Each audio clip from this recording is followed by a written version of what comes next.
Hello, everyone. Good morning. All right. Look, I'm very glad to be here with you today, and to say that there's a lot of hype around 5G is an understatement. Every television, every radio, every website, everywhere you go, that's all everyone is talking about. And they promise that 5G is going to change our lives. Now, that's a big claim, and that's a claim that we heard before.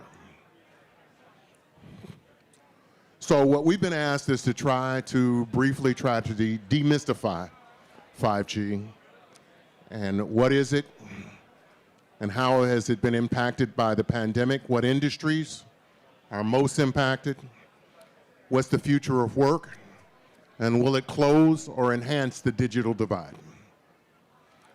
So with that, Sampath, let's begin, if you will, give a brief explanation as to what is 5G. What is it? Yeah, it's so good to be here. It's, I think, my first event live in a very long time. You can do something? Yeah, these people can't hear. Okay, they can't hear. Okay. They can't hear, so turn it up. Go ahead. Okay, so we've all seen technologies evolve, 1G to 2G to 3G to 4G to 5G. And for the first 4 technologies, it's all been about speed. 4G was faster than 3G, 3G was faster than 2G, and you can see that math. 5G is a lot more. It gives you capabilities you haven't seen before. Of course, there's speed, no question about it. So for example, you can download the latest James Bond movie before I finish this sentence right here. That's how fast you can download a movie fast. So there's a capability, there's a power to that. But there are some other capabilities I want to talk about. The one is latency. So what does latency mean? When you click on a site, it takes a while for it to respond. You can see the little wheel moving. Or when you're buying something with your credit card, you go, you put the thing in the credit card, and it says, wait, wait, don't remove card, don't remove card. Okay, remove the card. So with low latency, that whole thing can happen in a fraction of a second. You go, you put your card in, you're done, you're done. Same way for internet purchase. So that's what latency is around. Another one is device density. Many of you have been in stadiums, the MetLife, great stadium around here. But when 60, 70,000 fans are all uploading their favorite play, you can't even get a text through the system. The whole thing kind of congests itself. You don't have to worry about that in the MetLife Stadium because it's got 5G, which means every single fan who's watching there can stream in real time, and the network won't collapse. So it's just meant for device density. So you're starting to get new capabilities, latency, device density. There's more around power consumption, more around security. So we call these currencies. These are capabilities that entrepreneurs can use to build businesses around. When 4G was coming, we didn't know Uber and Netflix were going to be the killer apps. We just built those capabilities. So similar to this, in 5G, we have 8 currencies. There's going to be trillions of dollars of businesses built on those currencies. So if that's the promise, and that the increased speed and reliability open opportunities for small and medium-sized businesses, let's talk a little bit about the pandemic. Forbes magazine says now half of the American workforce is working remotely in one way or another. So conductivity gets very important. Could you please talk a little bit about how the pandemic has increased or accelerated the adoption of this technology? Yeah, look, if you look at the pandemic, the biggest impact the pandemic has had is people using technologies to change their businesses. Historically, technology has been mostly the domain of large companies. Large Fortune 1000, Fortune 2000 companies use technology.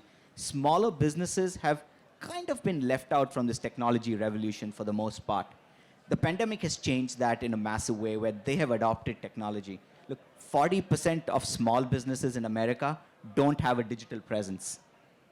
40%. And another 20 to 30%, in my opinion, have a very poor presence. So 7 out of 10 small businesses in America are completely underutilizing technology. So pandemic's been a way for them to catch up and invest. I'll give you a couple of quick examples. The Milburn Deli. I live in Milburn. The Milburn Deli, great sandwich. You guys should go there.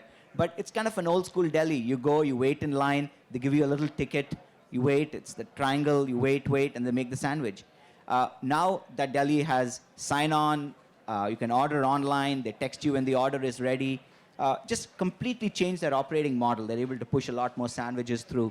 Or even small retail outlets, which have been left behind because of e-commerce and digital, now are doing things around, FaceTiming, using Blue Jeans to do checkouts. So it's just changed their life. And the last is telehealth.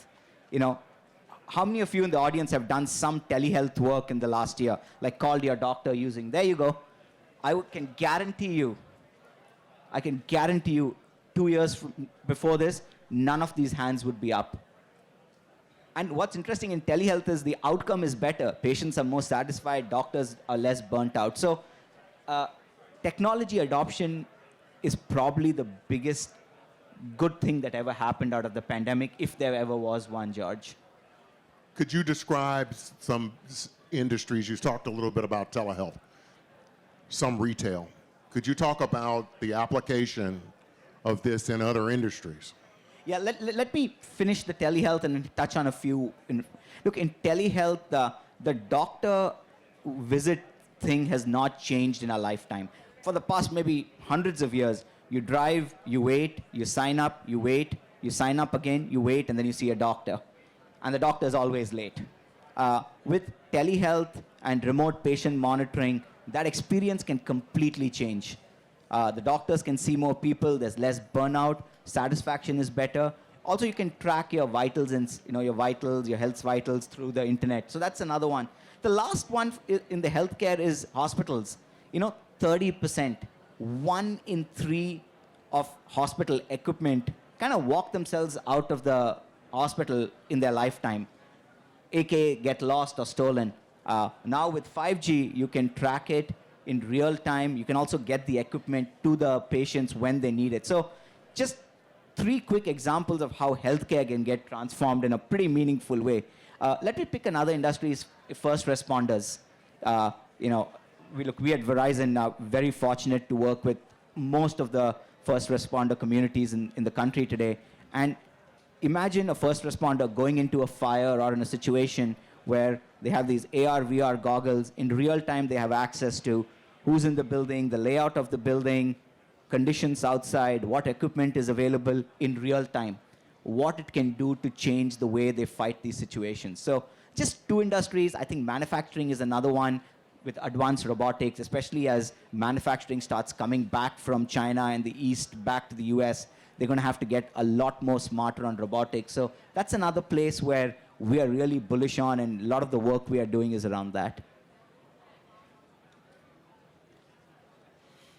Right now, there's a huge discussion and concern in our country about the availability of workers, and that there is a great shift, a great awakening going on in the country as a result of the pandemic about the value that people place on their lives, on their families, what they expect from work, and the compensation they expect to receive. As a result, there have been critics in the past who have argued that actually the new technologies have created a digital divide, the haves and the have-nots. What is Verizon and what do you think the industry can do to try to prevent these social inequities? No, it's a great question and perfectly timed as well. Look, 20% of our country doesn't have access to broadband. And it's a combination of affordability and accessibility. So let's break those 2 things down. Affordability, I think the government's done a lot of work, and then the current stimulus plan, and then some of the funding that's working through Congress right now, together with the carriers, will solve that problem. We have low-cost options for $15, $16, $20. You can get internet, whether it's on the mobile or on your landline piece. So that's how we want to solve affordability, through a combination of government support plus us packaging products that are aimed at this segment. I think we've made huge progress on that place around affordability. Where I think we have a lot more work to do is accessibility. There is a huge swath of this country that still does not have access to reliable, credible, good speed broadband. And I think that's one area where I think 5G is going to help change, because most of these places have access to just one broadband provider. And when you have access to one broadband provider, it does create pricing issues as well as reliability issues. So for us, 5G is going to be a way to open up broadband in a way that's never happened before.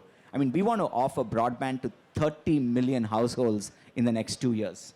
I mean, that's literally 1 in 3 households is going to have access to a new source of broadband.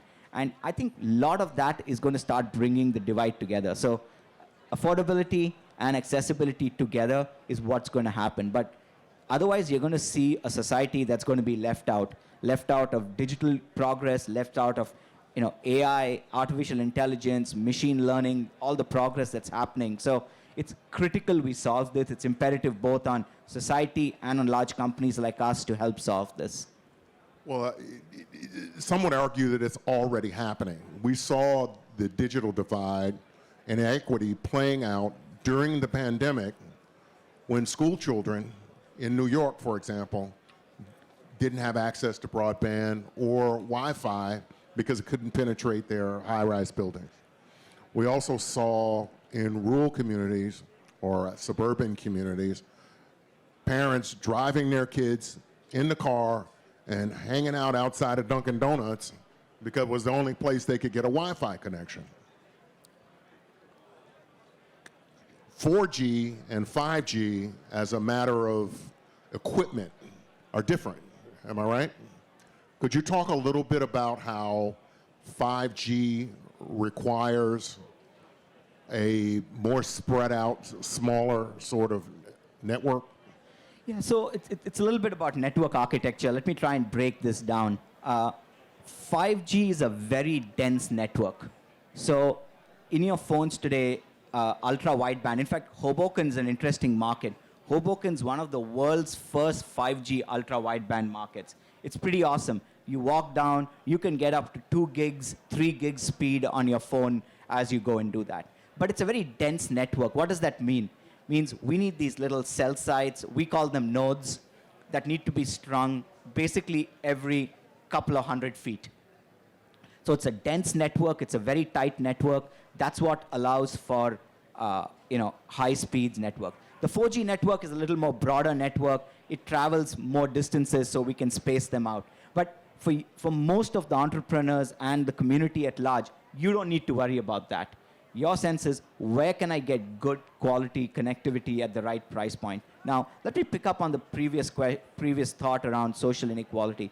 The pandemic, especially education, has brought this to bear, because when the pandemic hit, everyone went remote, and people who did not have access to home broadband, we didn't even realize it till the pandemic happened for the most part. So we got together with school districts, New York, LA school district, Georgia school districts, and put together a pretty, we call it education plan, where kids can get access to broadband through the use of jetpacks. So these are small mobile hotspots the size maybe of a cup, like an old cassette tape back in the day, and people can use that to access the internet. Now, millions of our kids have access to that, which they didn't before the pandemic. So the gap is narrowing, but the work's never finished in this space. One more thing on this, and then I have one more area I want to explore. There's that high-density network here in Hoboken, which is great. But can I get that same high-density network in downtown Patterson? The short answer is yes, you will. It's just an issue of timing. Large networks take time. Patterson has a very good FiOS network. It's got internet broadband, through the fiber. Not many communities in America have that. It also has our LTE broadband network. It's a matter of time, but the short answer is yes. It's incumbent upon large carriers like us to ensure that we spread this in an equitable manner. So it's incumbent on us to take care of that. Lastly, I want to put on our thinking caps and kind of look into the future and hear what you think is going to happen in a place like the city of Newark. Newark has not only the high-density 5G, it also has some of the most advanced fiber optic capability in the United States at a low, affordable cost for businesses there. And it's still unclear what businesses, what opportunities are going to evolve out of that environment.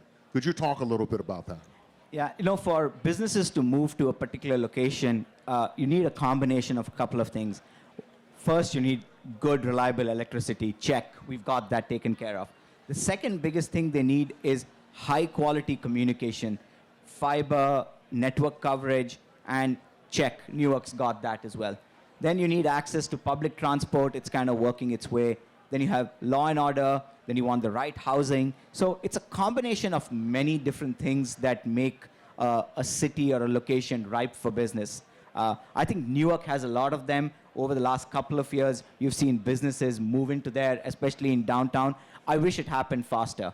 We are committed to it. We want to light up. Like, whenever we introduce a new technology, Newark's always one of our first markets to do that. But you're going to have other players who need to play in it as well. But I'm very hopeful, and look, we are one of Jersey's largest employers. We have a stake in this conversation, and we want to see Newark become one of the big business capitals of the region.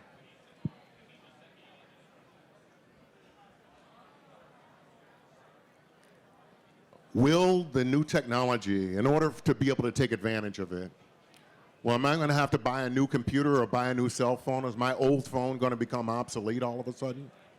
It depends when you bought your phone, but one of the cool things we did with 5G was we preceded it with phones even before the network was ready.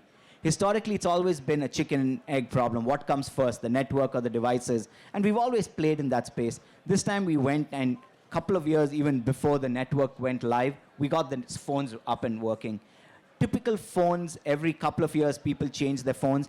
I would not tell people go and change your upgrade cycle to get this faster.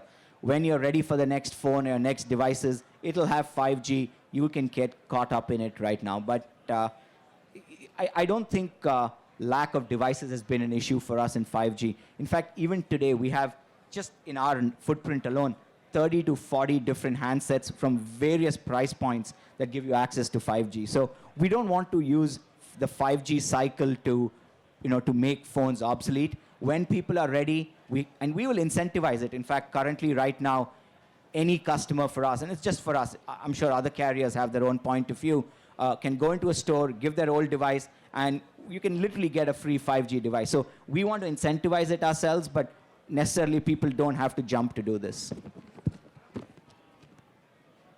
Well, I think we pretty much covered it all, if I'm not mistaken. Thank you.